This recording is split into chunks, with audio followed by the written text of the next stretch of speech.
Do aliens exist?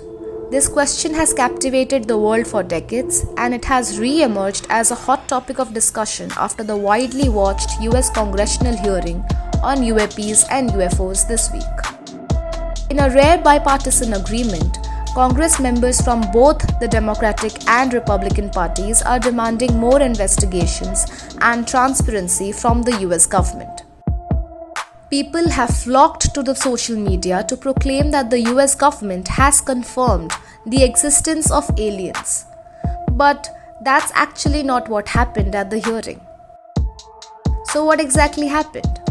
The House Oversight subcommittee held a hearing titled Unidentified Anomalous Phenomena, known by the acronym of UAPs, which is referred to more casually as UFOs.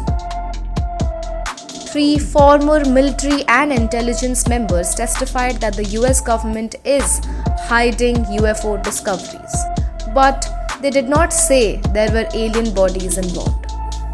Here's what we found from the hearings. The main whistleblower is David Grush, a former member of the UAP task force. He largely recounted a second-hand testimony but provided no evidence to support his claims. He was also unable to answer a number of inquiries regarding specific evidence and proof in an open setting, though he did indicate that he would be willing to say more in a secure and classified briefing.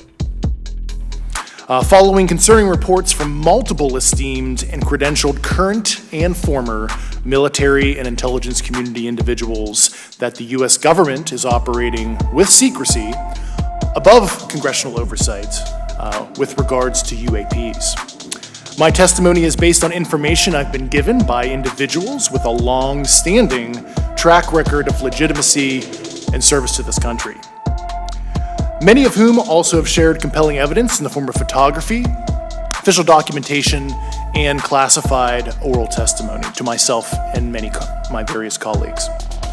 Second, former Navy commander and pilot Devi Fraver. He recounted a first-hand experience with the so-called Tic-Tac UFO, but said he was never briefed on the subject or the object or its potential origins. What is shocking to us is that the incident was never investigated, none of my crew were ever questioned, tapes were never taken, and after a couple days it turned into a great story with friends. It wasn't until 2009 till Jay Stratton had contacted me to investigate. Unbeknownst to all, he was part of the ATIP program in the Pentagon led by Lou Elizondo. And there was an official report that came out that's now on the internet. Years later, I was contacted by the other pilot, Alex Dietrich, and asked if I'd been contacted, and I said no, but I'm willing to talk. I was contacted by Mr. Elizondo, and we talked for a short period of time, and he said we'd be in contact. A few weeks after that, I was made aware that Lou had left the Pentagon in protest and joined forces with Tom DeLonge, Chris Mellon, Steve Justice, and others to form Two Stars Academy, an organization that pressed the issue with leading industry experts and U.S. government officials. They worked with Leslie Kean, who is present today, Ralph Blumenthal, and Helene Cooper to publish the articles in the New York Times 2017 New York Times, and it removed the stigma on the topic of UFOs, which is why we're here today. The third was former Navy pilot Ryan Graves. He founded the Americans for Safe Aerospace. He also recounted an encounter he had with an object he described as a black sphere floating inside a clear cube. Graves indicated such encounters were extremely common among pilots. Again, there was no evidence presented to support this claim. I have experienced advanced UAP firsthand, and I'm here to voice the concerns of more than 30 commercial aircrew and military veterans who have confided their similar encounters with me. Today, I would like to highlight 3 critical issues that demand our action. As we convene here, UAP are in our airspace, but they are grossly underreported. These sightings are not rare or isolated, they are routine. Military aircrew and commercial pilots, trained observers whose lives depend on accurate identification, are frequently witnessing these phenomena.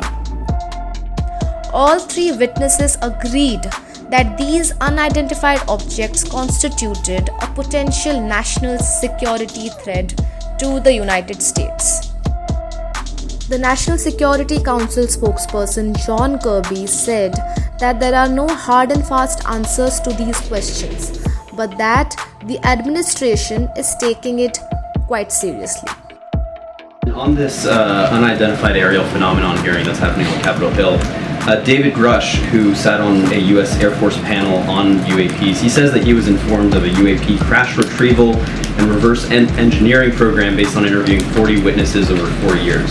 Does such a program exist, and do you believe that the American people deserve to know if it does? I have no information on that to provide for you today, one way or the other.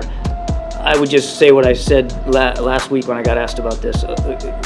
We obviously take the issue of unidentified aerial phenomenon seriously.